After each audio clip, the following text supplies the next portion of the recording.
What is so bad about a 9 to 5? I think it's the autonomy that you get with running your own thing and that ability to sort of see what you're capable of. Are you living a double life, running both at the same time? Yeah, it's interesting. So up until sort of the end of last month, I was actually full-time employed. That following week was sort of like a recovery of sales and things like that, that massively dropped.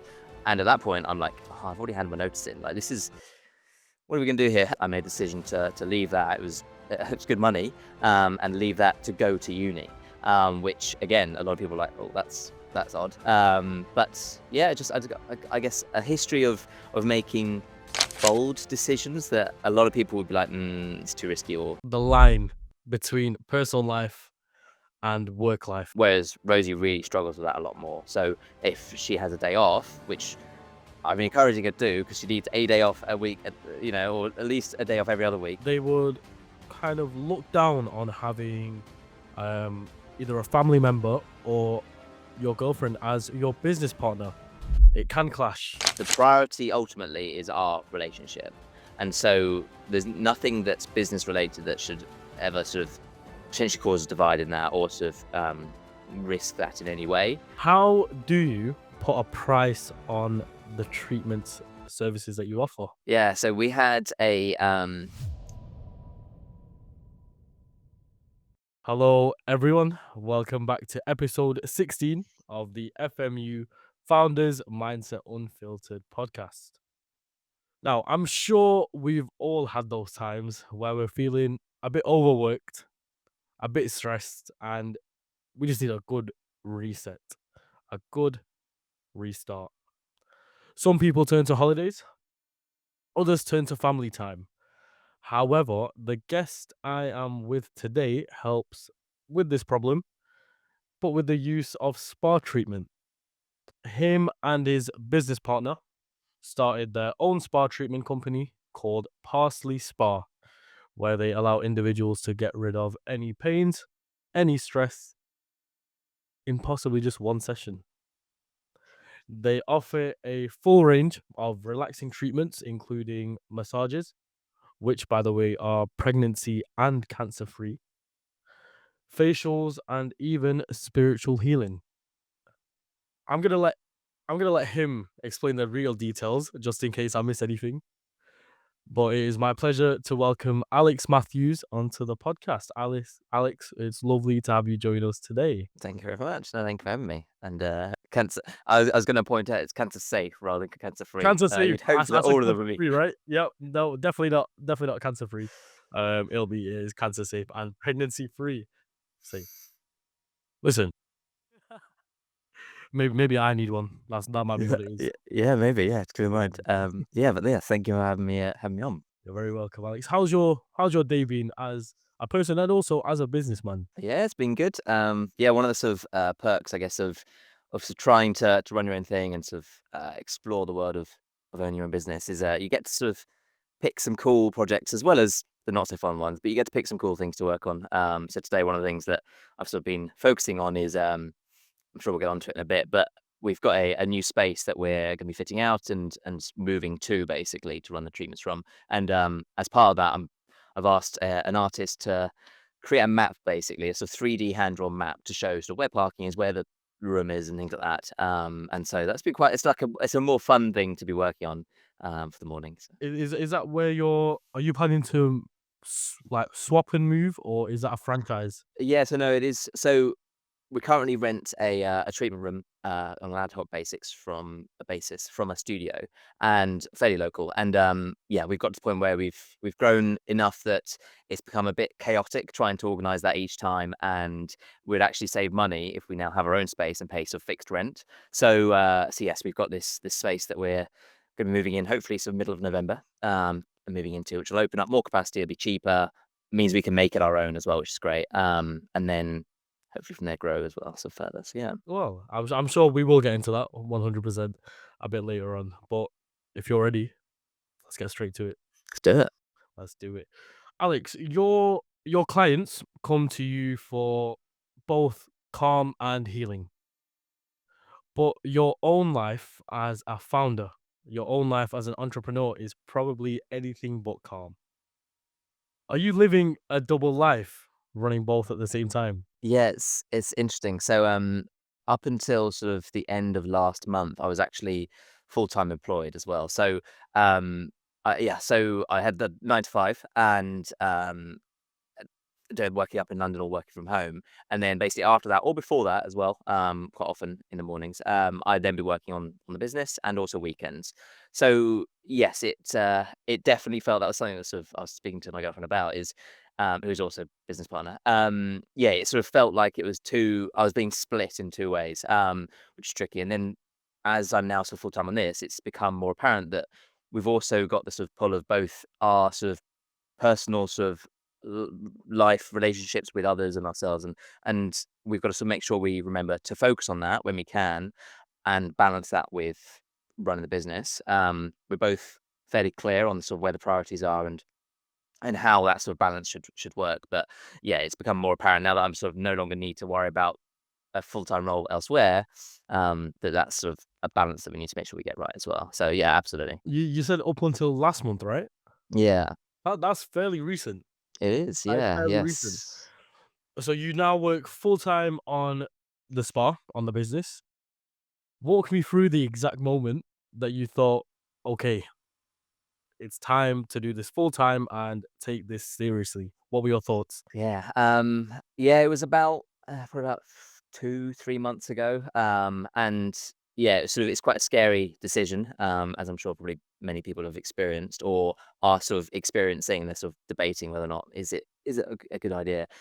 Yeah, having the extra income, of course, is so helpful. It takes a level of stress off, and we'd grown the business to the point where it supports both of us, and how our living sort of expenses are costs. But even so, it was still then quite scary taking that leap to know that there is no backup now. We have some savings, but we have to make this work, and there isn't an option otherwise. So yeah, it is scary, and it was sort of yeah, it was actually on a grad scheme. It was coming to the end of that, and I sort of realised that this is going to be the best opportunity for it. We'll always only ever earn more in our careers because that's sort of how careers work, isn't it? Usually. But yeah, so we'll never earn as little as we do now, hopefully. We'll have more responsibilities, kids, a mortgage, etc. And if it gives us more time to work on what we enjoy as well. So yeah, it sort of felt like it was the right decision. And there wasn't really anything that would sort of convince me otherwise at the point where I was like, no, I'm committed to this now. We'll give it a go. If it doesn't work, then it's fine. We'll find a solution. But Let's say hypothetically, in a completely different reality, Parsley Spa unfortunately doesn't work out. Would you ever go back to a 9 to 5? it's a good question. I'd probably one thing I would do, I think, is to sort of better understand why it didn't work. Is maybe go and join a startup of some sort. And so yes, that would be well probably more than 9 to 5, as they mostly are. But so in that sense, yes. But other than that, no, I don't think so. Because of the sort of skills I've now developed in going full time in the sense of in the past year, in video editing and things like that, I know I could probably earn well, I'd earned plenty doing just video editing, and so again, that would in itself become self-employed, et cetera, and spin out to its own thing. So, no, other than maybe a startup to just learn why it didn't work and learn some more skills, basically. What is so bad about a 9 to 5? What's the difference between having a 9 to 5 and running your own company? Yeah, I think it's the autonomy that you get with running your own thing, and that ability to sort of see what you're capable of. I feel like there's a cap almost within if you're working for someone else, you're you will for the most part be told or sort of steered as to which direction you're going in and what it is you're doing and working on. I'm sure a lot of people have control of that to an extent, but at the same time, there's always going to be someone above you because you're not the owner. But yeah, I think that autonomy means that if you are really, really sick of doing one of the tasks that you just have to get done, you can just say, okay, I'm not going to get told off or I'm not going to be in trouble for not doing it. I can just focus, for the rest of the day on something else and come back to the next day, but you might not get that choice. If you really wanted a day off, emergency and things like that, you don't have to ask permission. There's no worry about that. There's the worry of income, but when there's two of you, that massively helps. because the other person can sort of take over. So yeah, I think mostly, at least for me, it was the autonomy on it, of it. I think a lot of people like the feeling of being their own boss as well.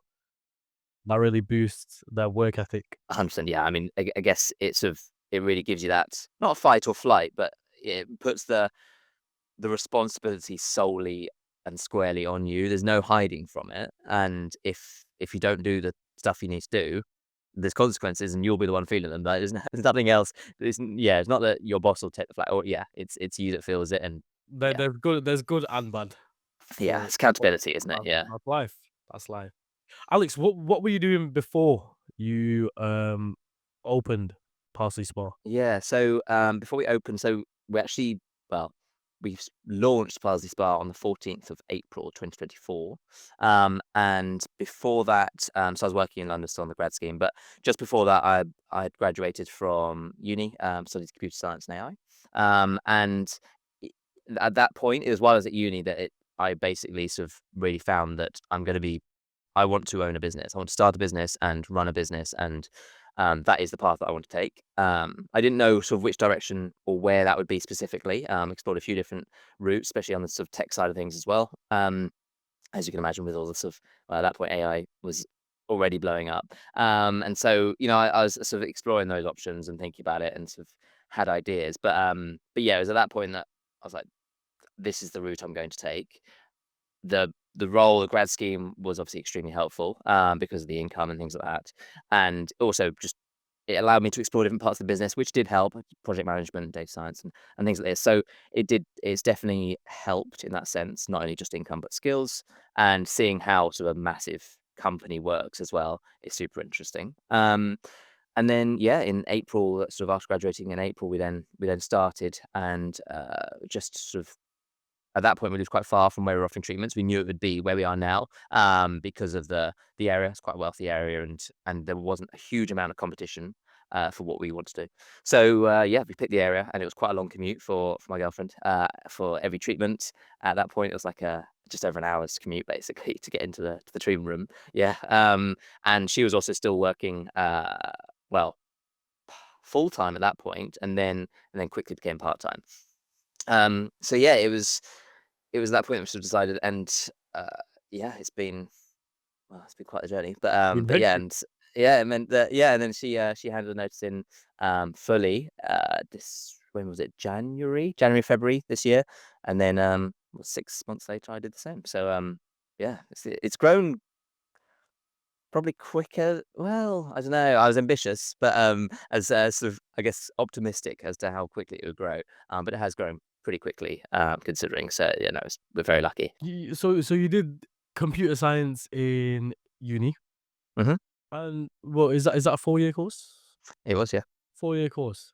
You went through the 4 years, and you completely switched career paths. Yeah. Yeah, I'd say that's a complete switch. A lot of people would be quite scared to make that leap because normally they'd go into something that they're more comfortable with, they know a bit more about. Was it not like that for you? You just wanted to jump right in? It it was, it's sort of, I think maybe a lot of, entrepreneurs, I guess, or people that sort of have that mindset, I think probably will feel the same in that, there's a few examples of that. So me going full-time on this, when the business can just about cover our expenses, obviously quite a scary, a risky thing. A lot of people going, "Are you sure you want to do that?" We've got that element of, yes, sort of computer science and AI. It sort of set me up perfectly for the trajectory, just as ChatGPT had come out, and was starting to sort of really get, well, traction. Yes, there was quite a jump, and then going to uni as well. I was working in London, before uni for about a year and a half, in recruitment, and I made the decision to leave that. It was good money, and leave that to go to uni, which again, a lot of people are like, oh, that's odd.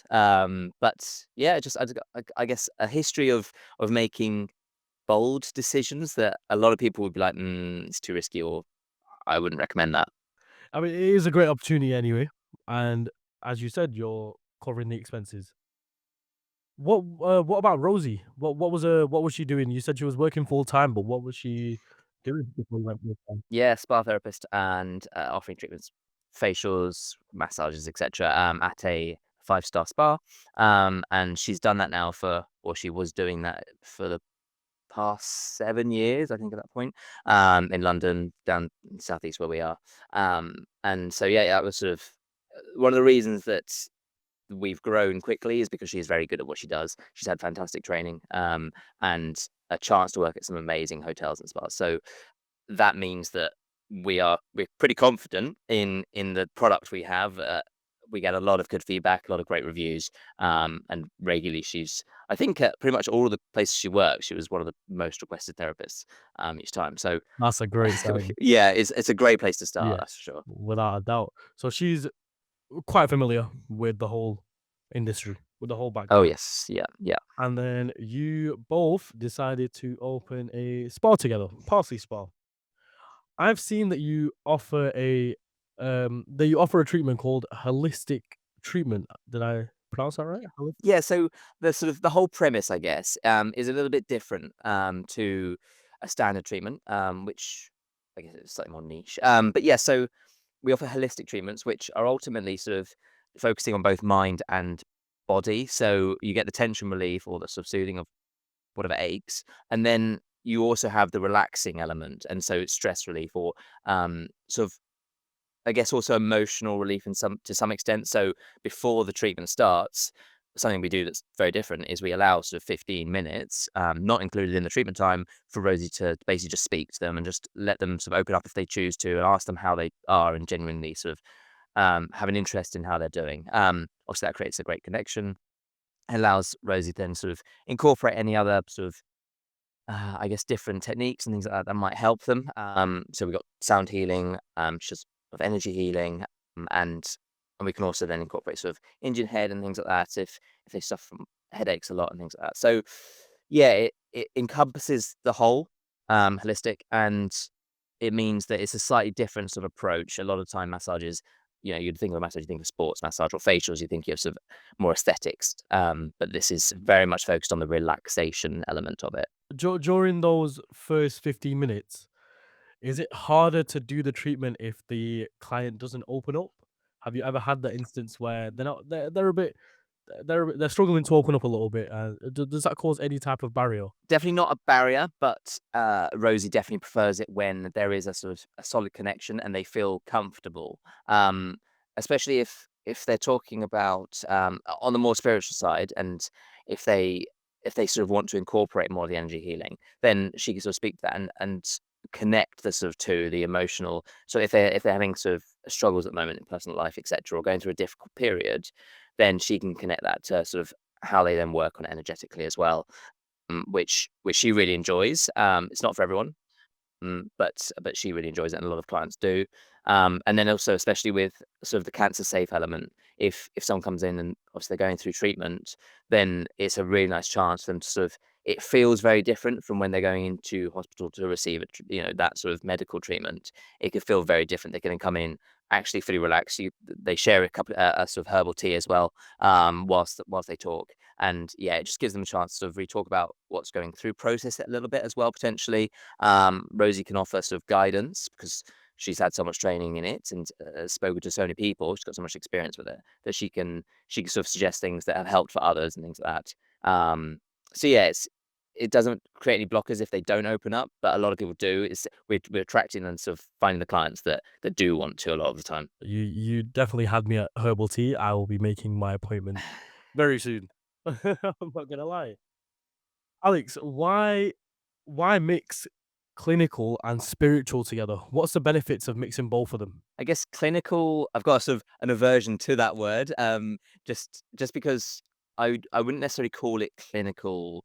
Um, it's yes, you've got the massage, and yes, she's trained in deep tissue and sports and things like that, and so she's capable, and myofascial release and things. She's capable of including those elements in the treatment, and we do have a couple of clients that come in just for purely for that sort of the tension relief, and they like her to sort of use elbows and things like that, and sort of and go quite deep on it. So we do include that element, but at the same time, when they come in, those people are also receiving like a warm towel at the start. Again, they're having that tea, they're having a chat, and they've got this sort of relaxing environment. It's not sort of white lights and and sort of clinical in that sense. It is very relaxing still. It's super comfy, heated bed, etc. Massive blanket on top and things.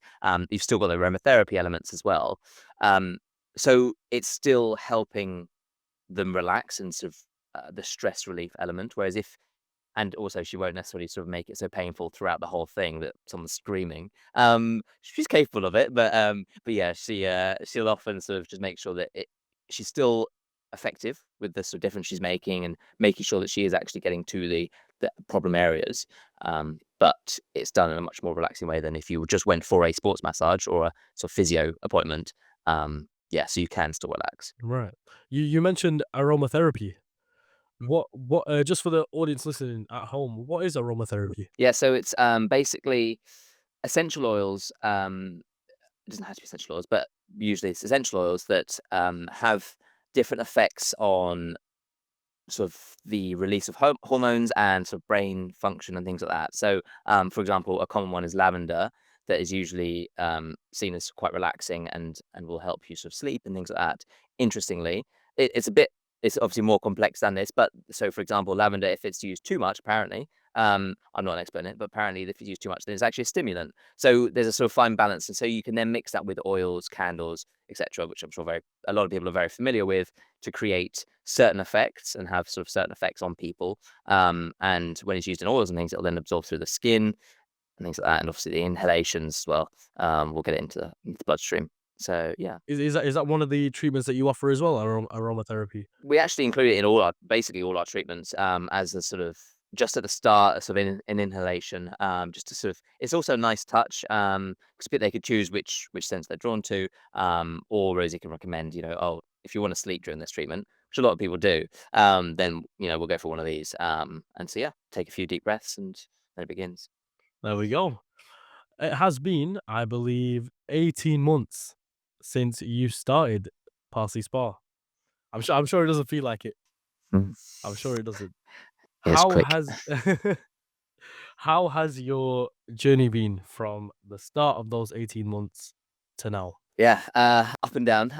As with everyone, it's part of it, isn't it? It's the sort of I don't know, I'm sure. Well, pretty much everyone on here is familiar with Alex Hormozy, but he talks a lot about sort of there's pain. Sort of if you around the sort of idea that if you don't start something, you live a sort of a sort of fairly normal life. There's going to be pain that you endure.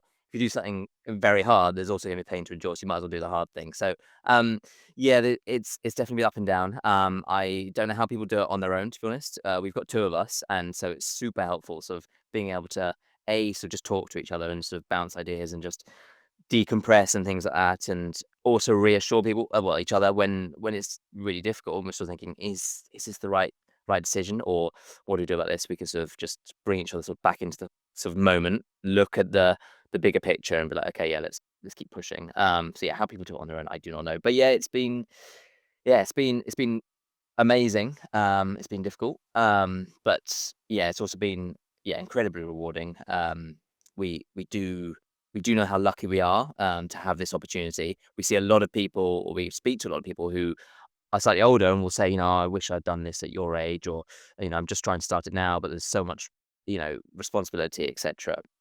So yeah, we're very lucky in that sense. But yeah, it's a sort of mixture of great days, not just sort of make lots of sales, but also great days and sort of helping people and really make a difference, get great reviews, doing things with people or collaborations and things like that. And then, yeah, the more difficult days where sort of, it's like it's been a week, sales are sort of massively down, not sure why. And or it's a ridiculously busy day that sort of Rosie's just had, 6 treatments she had the other day in one day, which is, when they're an hour and a half, 2 hours each, is That's it's quite quite a a long while. day back to That back is quite a massage while. as well. Mhm. So yeah, so like, she'll come back after that. It's sort of she's obviously knackered and things like that, and a lot of things that people don't see. And I know people will be aware of this, but Sunday evenings where it's been was one example where I was at a sort of holistic fair, which sort of right at the start. This was, and so Rosie had travelled an hour to get to the treatment room. She'd done I think 3 treatments or something. It's on a Sunday, and then travel an hour back. I'd been at this holistic fair. It'd been raining basically all day, and it's pretty miserable. I got back at sort of 7 p.m. Rose then get back. I think it was 10:30 at night. And we've then got all these bags of fairly heavy sort of you know towels and things like that. They're like massive sort of IKEA bags. And we're just lugging these up and down, if we live in a flat, up and down these stairs to sort of 10:30, 11 p.m. On a Sunday. And then obviously I've got work the next day, etc. And it was sort of that was actually a specific moment. I was like, people aren't ever going to know about this. People won't ever see this. And it's that wasn't the only time that happened. So yeah, it's a mixture. See, one thing that you just said that stuck with me was that a lot of the older generation now is looking down on us and saying, I wish I did this at your age. And I think that's something that a lot of people are failing to understand. We're now at the age where if you want something, we have to go for it. We have to go for it. I don't know. As you said, there is a lot of difficulties, without a doubt. But do you regret it? Yeah, definitely don't regret it. And I don't think we could have started any earlier either. I think that was just the right time. At the same time, we've sort of created the opportunity for ourselves. Like it could have been so easy to at the end, when the grad scheme came to an end, they were sort of offering roles out, etc., and things like that. And it would have been so easy just to then sign into one of those roles and carry on working in that. At the same time, for Rosie to leap into leaving her sort of part time role at that point, or for going part time in the first place, it would have been so easy for her to not do that, and we'd be in exactly the same position we are now. In fact, we'd have more money now because she would have been full time. I would also still be full time. So yeah, we've created the the opportunities ourselves, and it's by taking risks that we have. I think there's a saying or a quote that is risks looks like opportunity in the future or something. So what looks like risk today is looks like opportunity in the future. Um, so yeah, we have made sure that we can go after this, and we have this opportunity to do it. Um, we've been, as with all things, we've been lucky in some instances. Definitely don't regret it. We couldn't really have started it earlier. And yeah, if the people that sort of wish they'd done this or wish they'd done it earlier and things like that, it's sort of, it's, I I guess, don't necessarily wish that you'd done it. You could sort of just do it then if you aren't already, or just sort of keep going at it. Use the skills that you've picked up because you haven't done it and learn other things. Use those skills if you can. Um, but yeah, I think, like you say, you've got to make the opportunities for yourself and just take the risk. Unfortunately, Without a doubt. Without a doubt. Alex, when you encounter a difficult phase in your business, or you might just be having some little or even big problems, how do you overcome them? What's the process? yeah. I guess to an extent, it sort of depends on what it is. So if it's for example, we went each year we try and go on a little digital detox. And at the start, you're sort of mentioning, people have to sort of de-stress and things like that. We try and do that each year. Just we just two of us go off and escape somewhere without any screens. Basically, leave the phones locked in the car. Um, and we came back from that about a month ago, and because we sort of prepped for that, and then we had the week away, and then that following week was sort of like a recovery of sales and things like that. They massively dropped. And at that point, I'm like, I've already had my notice in. Like, this is what are we gonna do here? Yeah, we just basically sort of use the resources you have. Is where you can become more resourceful. So messaging clients that haven't been in for a while, so going through the big list there and just doing that definitely helped. Going sort of a lot harder on the ads, and sort of it feels so risky where you're also then creating new ads. You don't know if they're going to work, for example, throwing more money at them in the hope they do when you've got less sales. It's a weird feeling. But yeah, so just sort of trying to then sort of push even harder at that point, knowing that you've got to get it back up to the level, and then you can sort of ease off slightly, or at least ease off those specific tasks that are sort of, will generate money, which saying that doesn't actually sound like, why wouldn't we just keep pushing just all the time? Which is it's a good question, that I should probably think about. But yeah, I think just being slightly more resourceful then sort of, when it is difficult, and reminding ourselves also that, okay, we've already made a decision that I'm leaving my job, and if it doesn't work, it doesn't work. We've got the savings, etc.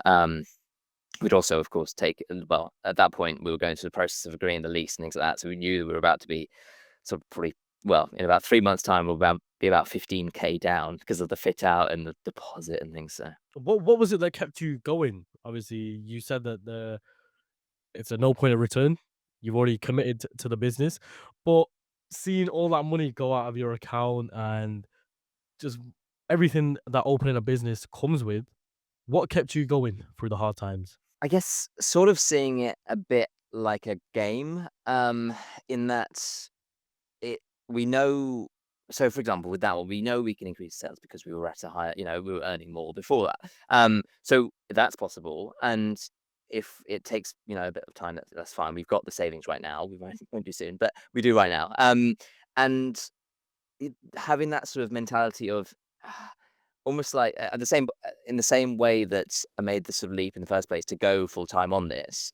If it doesn't work, the worst that can happen is we will need to move back in with parents, or we'll need to ask friends if we can stay with them for a bit. And you know, we're not gonna. We know enough people. We have enough people around us that we can call on them to stay at theirs, and we won't go hungry. We won't have to be on the street if worst came to worst, and so we can then reevaluate, be like, okay, let's get jobs again, etc. So the worst things that can happen aren't horrendous. It's pretty bad, but they're not horrendous, and they're not gonna end. It's not gonna be the end of everything. So I guess reminding ourselves of that and the sort of bigger picture there, why we're doing it as well, and just knowing, or I guess sort of giving each other the confidence that no, we were at a better place than right now before.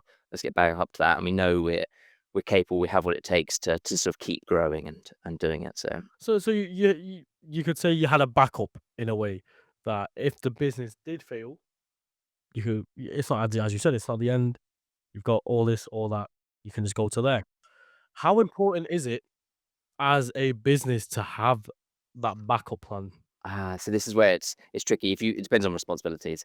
We're only able to do that because we have no responsibilities as such. We don't have kids, etc. So and we don't have a mortgage that we're having to pay off. So yeah, it depends on the responsibilities. A lot of people, and this is where it becomes really tricky if you're older and have kids, etc. That's why we want to do this now. Um, Yeah, if you've got kids, that's suddenly a big decision to make. It's like, okay, well, no, actually, it's not just me that I've got to look out for. And yeah, at that point, I think you'd probably need savings enough that you could sort of live for a year on them, and then just don't touch them for the business. So you got to be more patient. It's more risk. You got to have more resources, etc. Yes, it sounds like actually there's a correlation between the more responsibility you have, the more resources you're going to need in order to be able to make that jump. Yeah, The reason why I asked that question was because I've got my own little inquiry, my own. If you did have a backup plan as a business, would that not would that not take the edge off how you run your business? Because in the back of your mind, you're always like, even if it fails, I've got this. It's okay. yeah, definitely. That's absolutely something I've been thinking sort of recently. With the job, it's fine. We've got an income that we can live off. But now that we don't have that, it's like, oh, and that was one of the things that we took. Well, it's actually a friend of mine that sort of asked, like, as we sort of were agreeing the lease and things like that, and he knew I'd already had him a notice, and he said, "Oh, have you actually sort of taken a step back? And Friday's gonna be your last day, and you've got this little place that you're gonna be putting a load of money into. Have you taken a step back and so you're proud of yourself?" He meant it in a sort of quite positive way.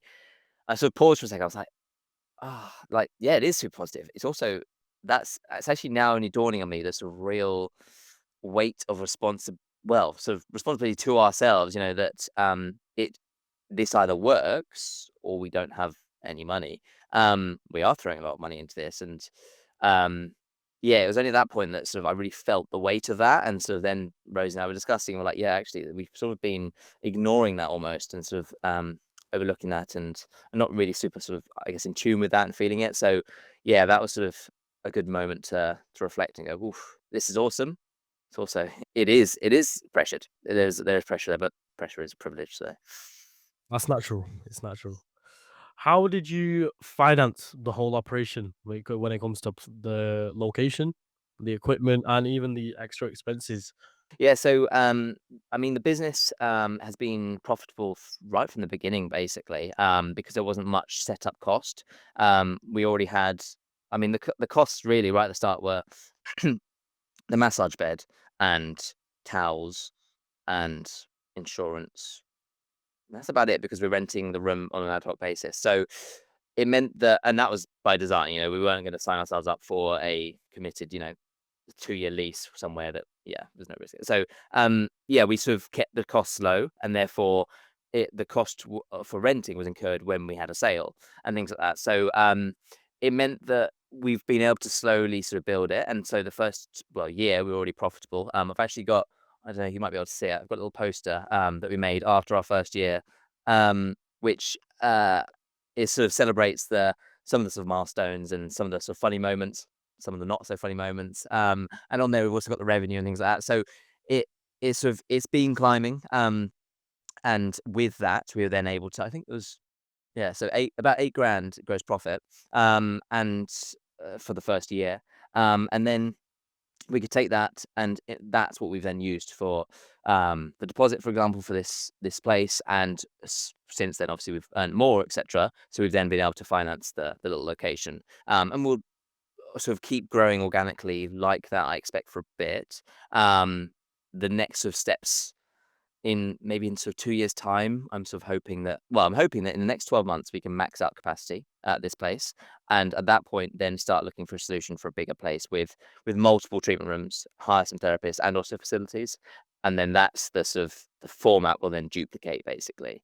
Obviously that's going to take quite a deposit, because it'll be quite a bit bigger.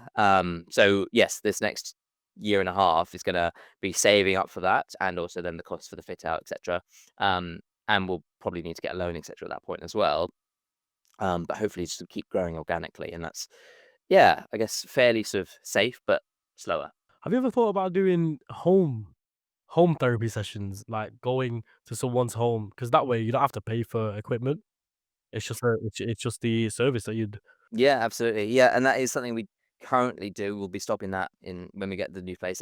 Yeah, we occasionally get asked, can we do a sort of mobile massage? And yeah, we'll do them. Absolutely, it's money.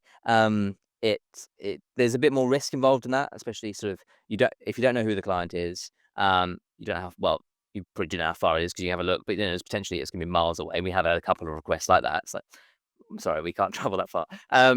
And you've then got the sort of, you don't know what the area is like and things like that. So if it's a late massage, there's more risk involved. And it also then takes a bit more time because you've got to get to wherever it is, etc. But yes, you incur less cost for the most part. Yeah, so it is an option. Another thing that sort of a lot of people have asked is sort of, why don't you set up a treatment room or some sort of small room basically in a garden? You can then get a house yourselves, set up a little treatment room, and Rosie could work from there. And that's something we've been very adamant from the beginning, is that we're not doing that. We're not having a link between our sort of personal living sort of situation and our life to the business. Partly because of the sort of the scale to which we want to grow this, just that we'll get too comfortable almost, it feels. And like, it's gonna be difficult taking that leap then from having our own little treatment room is super easy, to pop out to the garden, etc., to then having our own place that's separate, paying rent on that, and hiring people is suddenly a big leap. So I've always been sort of very adamant that we're not gonna tie them together at all, to make that to make sure we don't need to make that decision almost, because that's just what it is. It's separate. It's funny you say that because my next question was going to be, how important is it to have the line between personal life and work life? Yeah. The I mean, it's easier said than done. I think, as everyone will attest to. So yeah, that's something that I think some people struggle with more. So I'm quite good at having this sort of separation. If I feel like I need some time off right now, I'm quite good at just completely switching off that. I don't have any sort of like, oh, what if I need to check? What if partly the sort of that is the nature of my role or responsibility within the business. Whereas Rosie really struggles with that a lot more. So if she has a day off, which I'm encouraging her to do, because she needs a day off a week, or at least a day off every other week, just to sort of, I don't know, decompress and sort of have a bit of a moment to herself, which she struggles with. She doesn't necessarily want to, and then when she does have a day off, she's constantly feeling like she wants to sort of just check, oh, what emails have we had through and things like that, and she gets quite anxious about it. So yeah, I think it's easier for some, and I think it is important. I think you can't let your business become your identity, and it's quite easy to to have happen. And sort of, if your business is doing well, therefore it's you that sort of is, or if someone complains about the business or the service, that's sort of a personal attack, and it becomes a lot more about your own life and about you as a person, which it isn't. It's just they didn't necessarily like the service that you offer as a business, or I don't know, the colors you use. But it's not on you. And yeah, you've got to make sure that you still spend time with people that are around you, because if you're not maintaining relationships with people, they won't, well, they're unlikely to hang around and sort of wait for you, or sort of to understand. People don't really get it. And so yeah, you I think you need to have a line between them, and I think it's definitely, depending on who it is, it could be easier or harder to do. Without a doubt.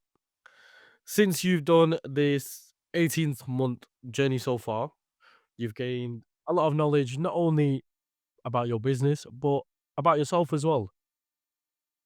If someone else wanted to follow your path, would you say this is I'm talking financially, would you say the best way to go is to spend from your own pockets or potentially find an investor?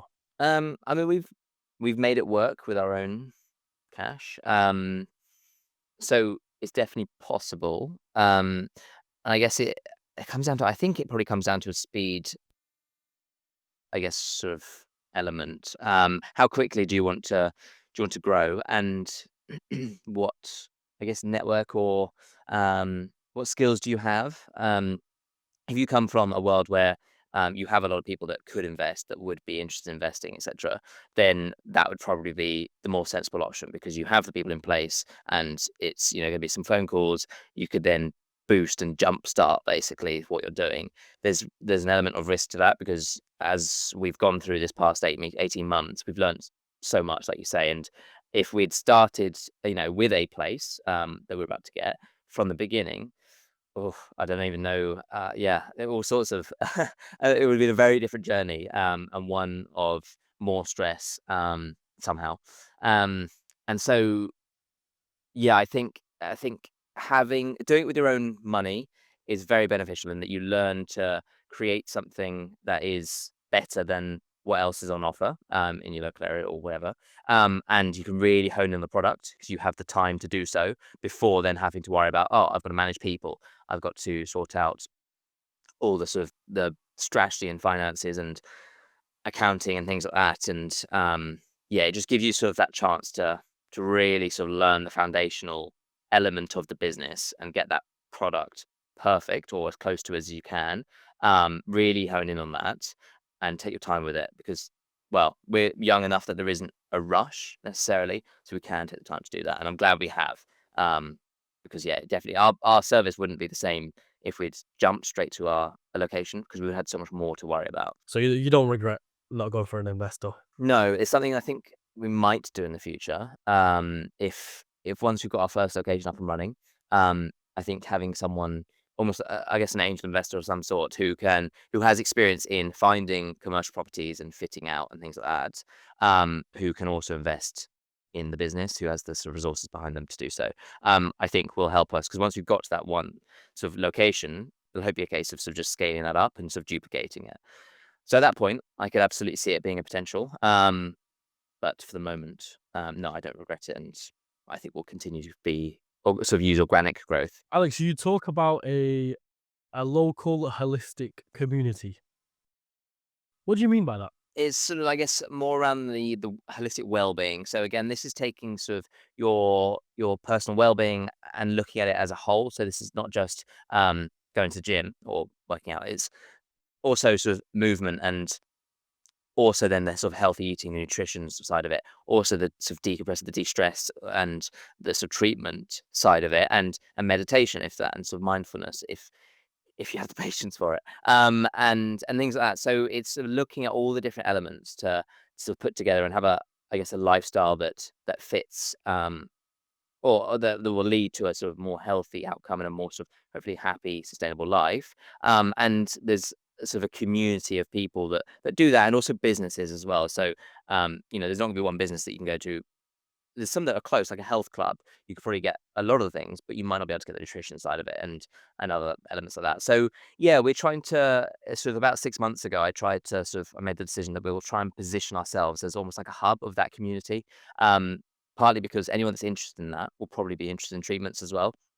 But also it gives a chance to sort of, yeah, collab with other businesses and sort of try and boost the industry, I guess the local sort of community and the local businesses within that industry and try and sort of all grow together. And yeah, it does make it a little bit easier when there's more of you. So if you're all focused on, let's say, a project and all focused on working on the same thing, you can bring some of all the different elements that will make it feel bigger or give better reach and things like that. So yeah, just the sort of the idea behind that. I'd say a great way to get your name out as a business now, especially nowadays with these local businesses, is social media. You have social media platforms for the business and you're constantly posting on there as well. How does your business change when social media is introduced? Yeah, it's a big require well, it's a big sap of time. Yeah, it's an interesting one because one of the things that we're going to be focusing on going forward is around content and creating sort of aesthetic content, ASMR style content in sort of longer form, as well as also sort of cutting it down to shorter form and sort of photos and things like that to really build the sort of picture and the story of our little well-being sanctuary, basically, that we have. And so and also create sort of podcast style conversations with other local businesses. Again, bringing that community together to explore different techniques and different elements of well-being. And again, cutting that down to short form, but also having it as long form. Now, I'm not expecting us to get any sales from the long form content. It'll be more work, but I'm not expecting to get sales from it but I'm still willing to do it because I'm looking at sort of future us, and in 5 years' time, if we've got a few locations, it's never gonna hurt us to have more people, watching our content, consuming our content, and hopefully means that expanding might be slightly easier because we might already have people that are near enough to that. They may be like, oh, in our audience that are like, oh, I'd like to go and try that because they're opening up. That's exciting. But also because I think that if people are coming across, if we're growing the audience quick enough, we'll also be sort of developing sort of social proof, and people sort of if someone that is local who's never heard of us goes onto our Instagram account or onto YouTube, sees that we've got a lot of followers, but oh, okay, this place sounds reputable, and they'll be more likely to buy.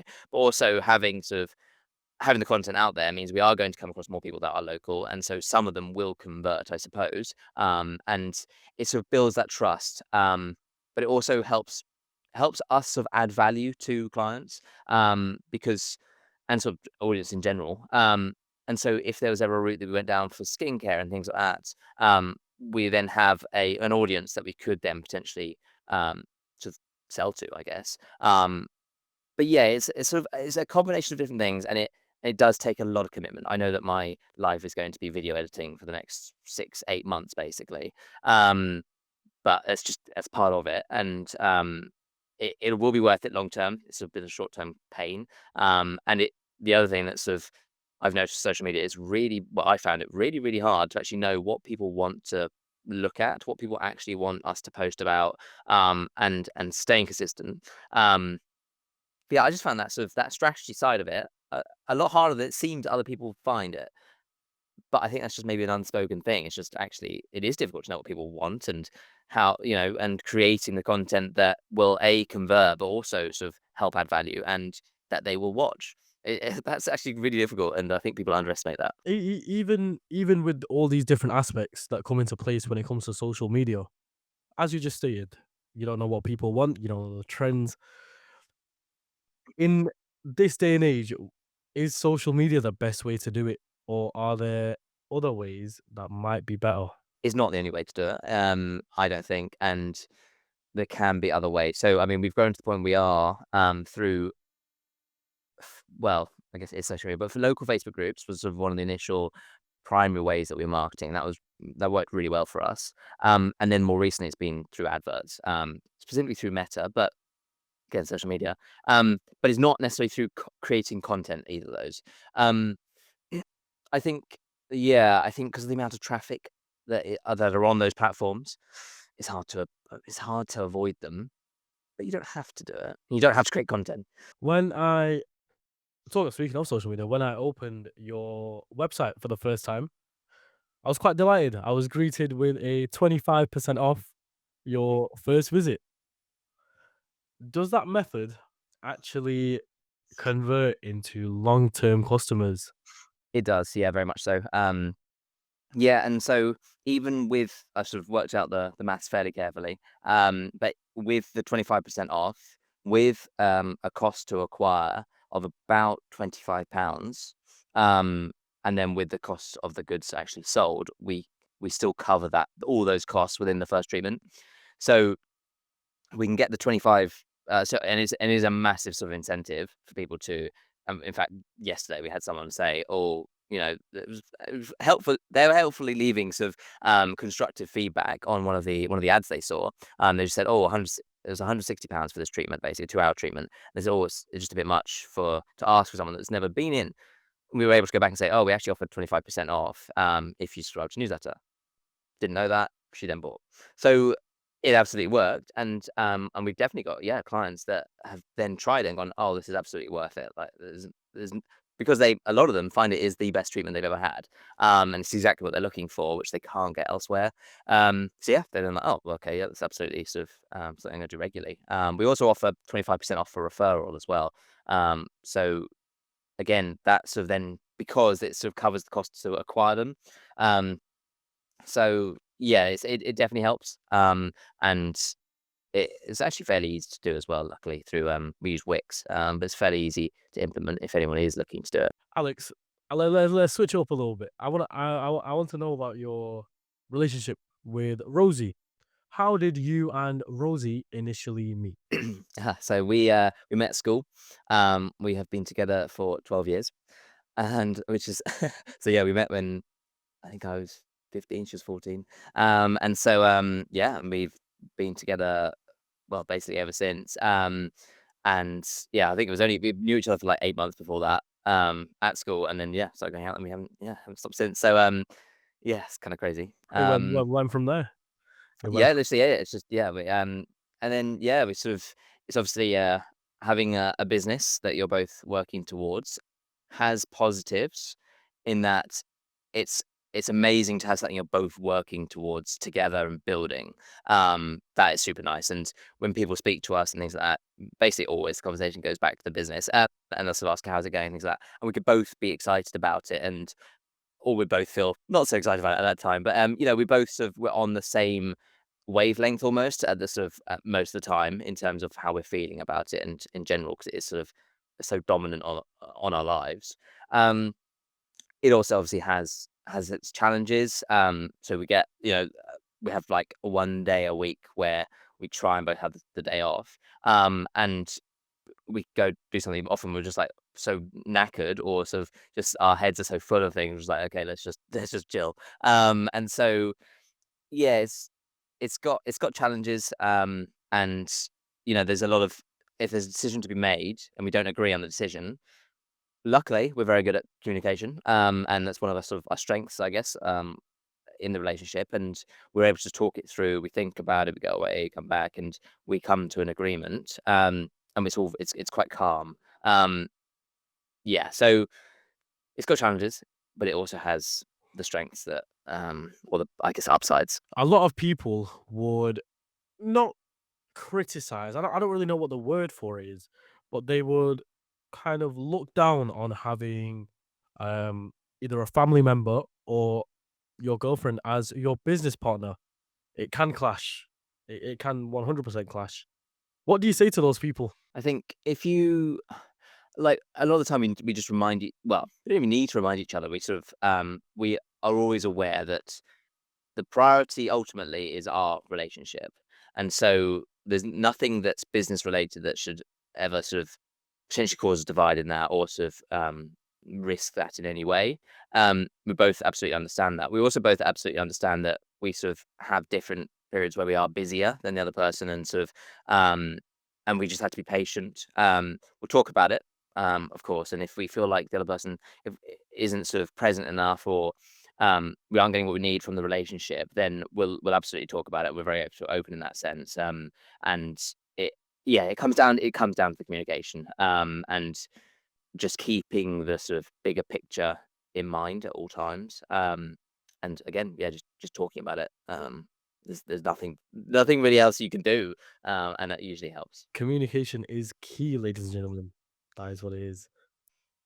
You've known Rosie for near enough your whole life, quite a while. How did you realize that you had the same entrepreneurial vision? Was it? I'll tell you the way I see it, or I think it might have gone. Given our background in therapy and the industry, I think she convinced you to go into it. Am I wrong? Um, so at uni, I sort of it's actually from a conversation I had with someone. I just met with them randomly because I was sort of potentially interested in sort of the business side of things. Had a chat with them, and it was actually sort of fairly profound in sort of the difference it made to my life. And they sort of basically said, "Look, you say you want to be productive, you want to do all these things. What are you actually doing day to day? It's like how many hours are you spending on watching YouTube? What are you scrolling, etc." Um, I, then he told me to get a book, and at that point I was like, "Okay, I'm actually going to lock into this." And since then, like, my life has been quite different, with how I spend my time. Um, but it was in that period that I was like, "Okay, I'm gonna run a business, I'm gonna start a business." I don't remember specifically if it was her convincing me that this would be the right sort of business, or if it was me convincing her. I don't remember, but, she went in for treatment at a spa and sort of spoke to the owner. There was sort of one little boutique spa, and she was super inspired by that. And so she came home and she was like, "Yeah, actually, I want to do this." And that was sort of her moment of like, "Yeah, I want to go down the business route." Um, so it was sort of slightly separately, but I'm sure we'd already been sort of discussing it potentially. I just don't remember the detail. I don't remember specifically who it was that first tried convincing the other. But yes, so it was sort of almost, yeah, sort of separately. Yeah, and I don't necessarily think. Um, I think she'd happily sort of agree with this, that she's not necessarily sort of the most entrepreneurial person. It's definitely been quite a steep learning curve of sort of what's important, how to sort of do certain elements, and sort of how to look at the business. She's very much more sort of focused on. She really wants to help people and help clients and be hands on. Something she never wants to stop doing is being hands on and helping, like actually in treatment.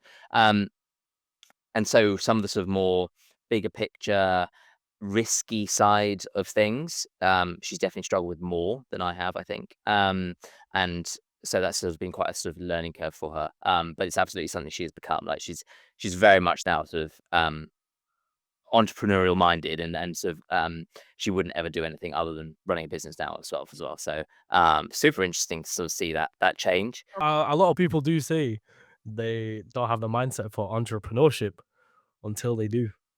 Until they do. That's the There's thing, all yeah, it changes you. it does change you. It does change you a lot. Alex, tell me straight. Who does what and how do you split your day to day between each other? Yeah, it's actually a fairly easy split to be fair. So Rosie does all the sort of the hands-on treatments, and she also does the sort of management of speaking to clients for the most part, and sort of the client interaction.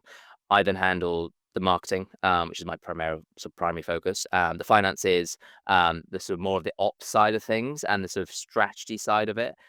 So this, for example, this new property that we're taking on and sorting out, I've been dealing with all of that basically. She hasn't needed to touch it, apart from a couple of signatures here and there. And so, yeah, I'm handling all that, the fit out, speaking to builders, the legal element, the finances side of it, the accounting, and then sort of what the plan is to increase the sort of customer to value LTV, and things like that, and sort of what the plan is going forwards, the content side of things to how we're going to grow it. Um, You're more on the analytic side. She's more on the communication, the in person side. Yeah, she's definitely the sort of customer facing side, and I'm back end. So, although when we've got the new space, I'll actually be in the space as well because I'll be the receptionist. So it should be quite funny. So yeah, so I'm looking forward to actually meeting all the clients. And I think, to be honest, that's going to help massively with marketing because I'll start to get to know sort of, the little details and things like that about who they are, what they like, what they speak about, what's top of mind, and things like that. So that's going to be super interesting to see how that transforms sort of my role in the marketing side of it. But yes, that's yeah, it's a fairly straightforward split, to be honest. No, that's amazing. That is amazing. I want you to take me back to a time where you guys had a disagreement and how you overcame it. It could be a small one, can be a big one. It's up to you. Yeah, it's quite funny looking back because it might sound quite trivial, but this is how seriously we take things. So we had each season, we do a sort of a seasonal special, which is available just for that season, and usually sort of combines a few different techniques, elements, and things like that. This one that we've currently got, the autumn special, involves sort of Indian head, I'm trying to remember now. Indian head, reflexology, and then sort of sound healing so elements as well. So using sort of chimed, and we've also created we've called it a soundscape, but it's basically like a recorded the sound bath with crystal singing bowls, and a drum and things like that, to have during as well, to try and sort of follow, basically match the rhythm and the process of the treatment. We hadn't quite finished. Basically, this is like 2 weeks before the treatments go live. We hadn't quite finished that sort of sound element of it. And so we had a client who's arguably, no, we don't have favorite clients, but we have can't pick a favorite. But Between you, yeah, there is but some. they're like a raving fan, and they've sort of supported us almost from the beginning, basically. And they messaged and said, "Could you've been marketing, you've been talking about this auto special that's coming. Could I have it early? I don't entirely know what's involved and things like that, but could I have it early?" We're like, "Oh, okay, it's actually quite a good, good chance to practice it and things like that, and know that it's, they'll always love what we do." So yeah, we're like, okay, that's fine. Came to like 2 weeks before, and yeah, it wasn't quite finished. But we had this person coming in for a treatment. And so I said basically, um, look, so this is to Rosie. We haven't finished this, but we're just gonna have to include basically a sort of an almost complete version. It's not quite perfect, but it'll do for this test run, basically. It is early, if it is, we don't have time now. Whereas she disagrees. She's like, no, no, no, we need to make this perfect for her. Just because we know that she loves what we do, and we know it won't make that much difference. It doesn't mean it shouldn't be perfect. So we basically ended up staying. Well, actually, we got up early the next morning, like really early, to then record this to make sure it was perfect all the way through. Um, and so there was a bit of a debate as to, is it worth it or is it not? Again, it came down to the sort of communication side of it and just talking about it, and making sure that if someone is getting a bit sort of fiery about it, or sort of a little bit more agitated, or sort of quite passionate about it, I guess, it's sort of just, making sure that the energy levels sort of come back down, and sort of like calmly talk about it constructively. And we both know that we can sort of get riled up about things, but we're able to just remind each other, wait, chill. Let's just talk about it. And so yeah, we had the discussion. Seems trivial, but we take it seriously. And yeah, then we got up early, recorded it, and it was fine. It was, it meant that it was a great experience. And she then booked it again for them when it was actually launched. So maybe she wouldn't have done otherwise. So here's an interesting one then. Is it better to be a perfectionist, or is it better to make a few mistakes, obviously not on purpose, it happens naturally, and learn from them? That's a good question. I guess it comes down to if the mistake is reversible or irreversible. If it's a mistake that potentially threatens the business, into quite a sort of wide extent, then I think you need to just put in the extra work, and um to minimize that risk, as much as you can, especially if it is something that could be avoided just from extra work or extra time or whatever it is. If it's something that isn't ultimately going to affect the business, sure, you might miss out on a future sale or something like that. I think go for it, because I think the mistake's the best way to learn. And we've made a lot of them and things like that. So, but none of them, if there are any that's like, this is a big decision, we need to be careful about this. For example, taking on the lease, it's a 6-year lease and things like that. We need to be careful about this. We need to take time with it, and so yeah, I think a combination of both. I think the safe option. Without a doubt. Now, as you said before, you are more on the analytic side of things when it comes to the business. If you're running the operations and Rosie's doing the in-person treatments, is is Rosie a one woman team or of like for the treatment, or do you have a team of therapists? So at the moment it's just her. And this sort of when we've got this new space and we've maxed out capacity, we're going to be looking to bring a therapist on to sort of start training basically. Um, we're going to sort of make sure they are as good as Rosie or as close to it as possible. And make sure. So one of the things that we want to do differently to sort of everyone else as well is the way that therapists are treated and sort of their I guess sort of work-life balance. So yeah, we're gonna make sure they've got sort of regular time off, they've got weekends, etc., and they're paid well and they're not pushed to the absolute limit. Because Rosie had that, and it's not sustainable.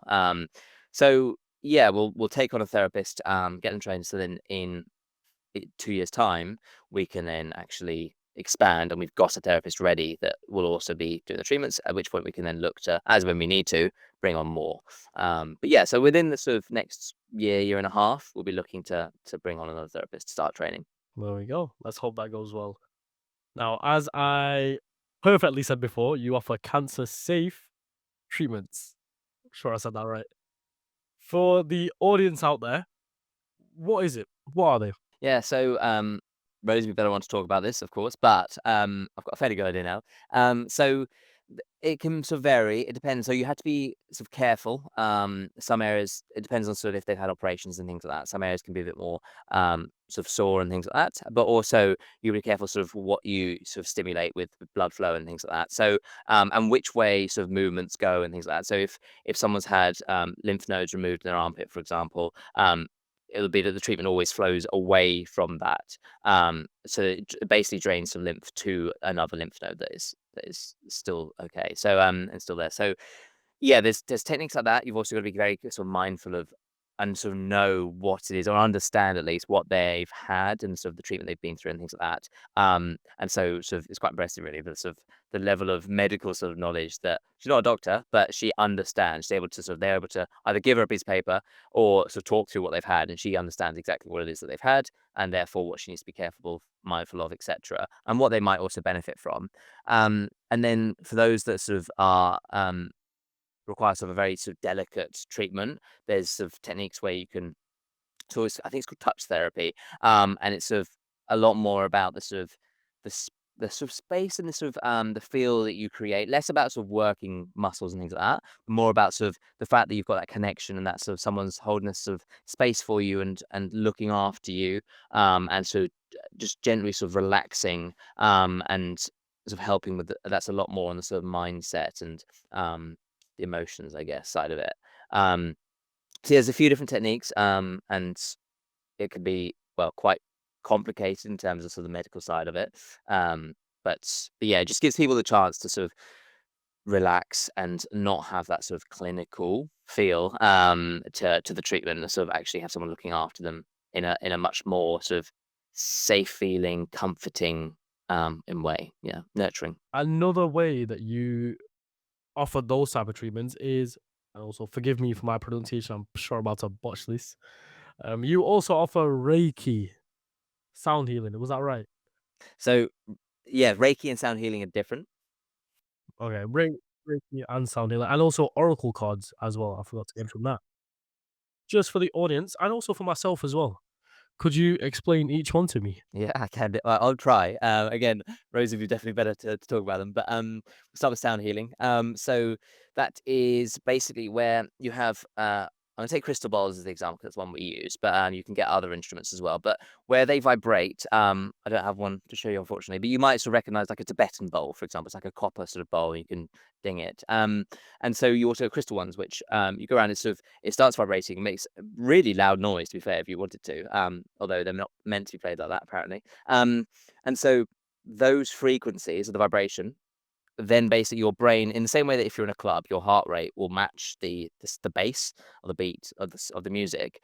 Your brain waves will match the frequency of these instruments, and so you can have specific frequencies that induce sort of a more relaxing brain state. Um, and I think it's alpha, beta, and gamma, and things like that, and so different frequencies basically. So that's sound healing. So you can get into a sort of very relaxed state, and you have sound baths and things like that. You then got Reiki, which is more a sort of energy healing. And so don't want to get this wrong because I'll be in trouble. But it's around basically sort of chakras and balancing the sort of energy and sort of helping people on an energetic level rather than sort of touching them and sort of massaging them and sort of easing tension. It's more around sort of feeling if they have blockages and things like that around energy and stuff like that. And a lot of people find it really helps. And there's often sort of ties between what Rosie can feel as the therapist and sort of what's trauma or past or anything they're feeling or going through. Um, and then you've also got oracle cards, which are on a similar sort of similar line, I guess. And they're around sort of you shuffle a deck of cards and you pull a card, or one that'll sort of jump out at you basically, and it'll sort of give you a quick sort of sentence or it'll be a specific card, and you can then sort of find out what meaning that has behind it. So it might be you've got some good financial news coming around the corner, as a very sort of non-spiritual one, or it could be sort of you need to reconnect with yourself or someone that you know is having a difficult time. So it can sort of not tell your fortune, but at least it'll give you guidance, basically. Yeah. Now, for a few clients that come in, let's take oracle cards for example. You you've got this belief that the cards, it gives you some sort of guidance, but for some clients that come in, it might seem skeptical. How do you convince them to give it a go, especially when they're the ones that have to pay for the treatment? We wouldn't necessarily try and convince them. So it's very much a sort of each one of our treatments at the moment, and it probably will be largely to an extent going forward as well, sort of in the future, but is very bespoke and tailored to each person, which is partly what that 15 minutes is for at the start, is to sort of understand what is it you want us to work on, what is it you're open to, what is it you want to try. There's no sort of I guess, predisposition as to what Rosie would like to do. She's sort of, we'll just listen. Sounds like you'd benefit from this, or would want to try this, and it's completely up to them. So if someone doesn't want to do that, that's absolutely fine. A lot of people actually will just try it, partly because of the sort of type of people we attract. They're quite open-minded. A lot of our content is around that sort of stuff. So, yeah, they're going to see that and hopefully then sort of learn more about it through our content and then want to try it. Um, so yeah, if they don't want to, they don't have to at all. And like I said before, some of them just come in for massage. So they'll have the chat, and then they'll just have the massage for sore legs or whatever it is because they're a runner or something. But yeah, most of them are keen to try it basically and are intrigued and just want to know. Yeah, I mean, I would be too. It's a new thing. I've not heard of it until now. Oracle cards. It's quite interesting. They're very popular, to be fair, and there's like so many different packs you can get as well. Oh wow. Well, where is it? Where is it most popular? Like whereabouts? Would I see them? Just everywhere. Oh yeah, I mean, yeah, I don't even know if you've been to Glastonbury, then basically every shop there will sell them. So quite sort of spiritual places and things like that. You can get them online as well, but yeah, people like to collect them as well. Just sort of have loads of packs basically because usually the artwork's really pretty and yeah, it could be sort of a positive boost or sort of a good chance to sort of reminder as well to sort of just reflect a bit on certain things. So yeah. I agree. How do you put a price on the treatment services that you offer? Yeah, so we had a business coaching session. This was, I don't know, probably 6, 7 months ago. Um, and one of the things that she said was her prices are too low. I had a feeling she would, but she's like, you need to be upping them like significantly. And she actually gave us, interestingly, a price per hour that we should be, or it's price per minute or something that we should be charging. And we were like 40, 50 quid under, or basically like for like an hour and a half session we were like 40, 50 quid under. And we're not just going to well, we weren't brave enough to put our price up immediately, and it's like a massive jump. But yeah, so there are some things like that where it sort of there's a guide, and so we're actually largely going off that now. I think in the future, because we're an experience based company or business, we will have more control and freedom over sort of what we can charge with these things, because they are going to be so, well, they already are, but they'll be more unique, and sort of experiential, when we have more resources to put more into the different types of experiences, etc. At that point, we'll be able to sort of charge more per hour or per minute, whatever. But at the moment, we've got a sort of rough pricing guide based on the industry standard, that we can follow, and we're well, we try and position ourselves as a premium sort of product, and so we've always been slightly above the sort of standard massages you can get, etc. But we also offer more, so we warm towels at the beginning, and the sort of consultation that isn't included in the treatment time, so you don't eat into the sort of hands-on time, and and the tea and things like that. So we tried to sort of make it a better experience, but also means we can charge slightly more and sort of keep on building on that premium branding. Well, Alex, we are nearly coming to an end, but just before we do, I want you to walk me through a guest experience from the booking to the aftercare, and do not forget to mention when the herbal tea comes into play as well. Yeah, you're intrigued. Yeah, absolutely. So someone will probably come across us either via an ad on Meta, or they might see some content that we've produced, and that gets shared to sort of quite a few non-followers as well, which is good. And that's usually talking about sort of one of the elements of well-being, basically. So from that point, they'll sort of hopefully look at our page, and then look at our website, and choose treatment. We've got sort of range treatments, yeah, so facials, massages, energy, sort of spiritual work, also reflexology, Indian head, and things like that. And we offer some sound baths. And then they'll go through the process, book a treatment. It's quite a long, in terms of, sort of friction of the the sales sort of process. It's quite a long consultation form that they have to fill in beforehand. Isn't ideal, but we can't do a lot about that. It's something we could potentially work on in the future. But yeah, so they fill in a long consultation form, because it's medical stuff. Book the treatment, pay up front, and then hopefully get excited. They get a couple of emails, sort of just to keep them warm and sort of help. So one of them is useful information. If they subscribe, they obviously get the 25% off. In which case, they go through a little journey as well, email journey on that side, where we try and basically add a lot of value to them through those emails.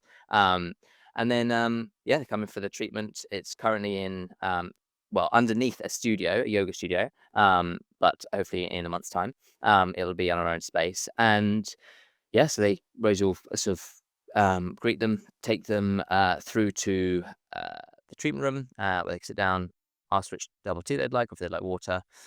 They get a warm towel for their hands, almost sort of like a bit more ceremonial, just to sort of get rid of sort of the outside, and sort of add that sort of warm feeling straight away.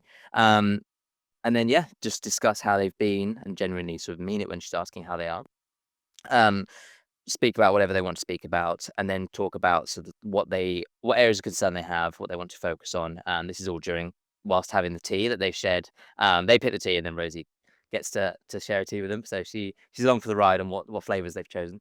Um, and then yeah, so if they speak, she knows exactly what they want, and she'll sort of reassure them throughout it. She's got a lot of five-star touches that she's picked up from her experience. So she'll sort of reassure them at any point, if you want anything changed, pressure, temperature, light, etc., just let me know. And she'll check throughout. So yeah, they go on the bed, heated bed, and then big old duvet on top as well, so it's super comfy. And so the weight of it's so nice. Yeah, and then they get the treatment, the aromatherapy inhalation at the start as well, that they would have chosen, or she would advise sort of in the consultation. Yeah, have the treatment. Then they get off, and then they come and find her upstairs at the moment. But basically at the end they get which is actually something that might help people, is a referral card. So it's like a gift voucher as a referral card. So it has their name on it, and it means that if they give that to someone, that person gets 25% off, and they also then get 25% off their next treatment. It's always like quite a good, nice little physical thing that people can then give, and they feel good for giving them something. So they get that. They get aftercare as well, where Rose just sort of advises them on a few things they could do to sort of help reduce if they had tension in their right leg or something, or their legs, then they, tennis ball or something like that under there. And then yeah, and then hopefully they come in again in the future, um, and they get a sort of prompt as well afterwards, just to leave a review. Yeah. Yeah. Oh, and we make some pretty detailed notes as well. That's sort of one of the sort of differentiations between us and others is the notes that we take. Is sort of Rosie will then be able to sort of remind herself. So when they come in next, she can be like, "How is this? How is that? You mentioned before you want to try this potentially." And they sort of she really sort of makes sure that she knows exactly who's coming on, what they've recently since their last visit, what they had planned. So yeah, So it's very thorough. yeah, very thorough. Yeah. That's amazing. Right, Alex, imagine I am a possible client, but I'm on the fence. I'm on the fence of if I want to pay for your services or not. I want you to pitch Parsley Spa as you know, speaking to me as I'm a possible client. What do you offer? How much? How much? Tell me everything I need to know. Tell me what's the main things you'd say in a pitch? I'll give you how long do you want? I think I'm gonna give you 1 minute. Yeah, 1 minute. Okay. Well, interestingly, am I allowed to ask questions instead? Because I think that would be You can do if you want. It's up that to would you. probably be the way. Yeah. I mean, what is it you're looking for? Now I've been having quite a lot of back pain. I'll be honest, and the wife and the kids. They my mind. It's all scrambled. It's all scrambled. What have you been doing to sort of help those things so far? Nothing. There's nothing I can do. Honestly, like, I go to work. My back's hurting. I come back home. My mind's hurting. I'm Right. stuck. I'm stuck, Alex. Yeah. Are you sleeping well or No, not at not all. sleeping well? No, I can No. imagine. Kind of busy mind. Yeah. Um. Yeah. No. Fair enough. And what I guess so you'd like to ideally sleep better, but also have a clearer mind, be more Yes. present potentially for family and things like Yeah. that. And I suppose obviously live pain free because yeah, that could be horrendous. I've I I've guess. I've had this pain for 16 years now. I don't know what Mm. to do about it. Yeah. Okay. Yeah. Well, yes, I mean, a treatment would definitely help with all those things, of course. But yeah, it means it will be super relaxing. And you will have a chance to switch off fully, rest and relax. You'll also then, whilst doing that and sort of enjoying, probably sleeping, you'll be able to sort of actually have relief from the pain as well. So you can then live pain free. Um, I guess it depends on how much you value sort of all these things and sort of having quality time with your family, living pain free and things like that. Um, but yeah, if it's a 60-minute treatment is £90. And then we also offer the 25% off for your first visit. So basically like £68 to which I think is pretty good to live Oh, pain it's pretty free, good. stress free for a bit to get home. And just live a much potentially a much less limited life in terms of pain, but also feel like you are you again and reconnect with yourself. So That's all I needed to hear. I'm yours. there you go. I'm yours. I'm yours. Right, Alex. We are again very close to the end. But as a closing tradition on this podcast, what we normally do is we ask all of our guests that come on if they have any pain points in their business. It could be to do with their business, to do with marketing, anything. So now I'm gonna offer you the same thing. It'll only be fair. Alex, have you got any pain points that you're going through right now that the audience could possibly offer their services, refer, or even just give you some advice that would push you over that edge? um, yes. Well, the one thing that, to be honest, is it's not keeping me up, but it's very much top of mind. Is sort of slightly more looking into the future. So I'm fairly confident that we'll be able to grow and fill this space out, sort of in the time frame we have, which means in 2 years we would like to be looking at somewhere bigger. But the problem is we need it to be big enough that it holds 3 treatment rooms, reception, relax room, and facilities. Therefore, we need to be able to have facilities in there as well. We need all that space and therefore need funds or resources for it.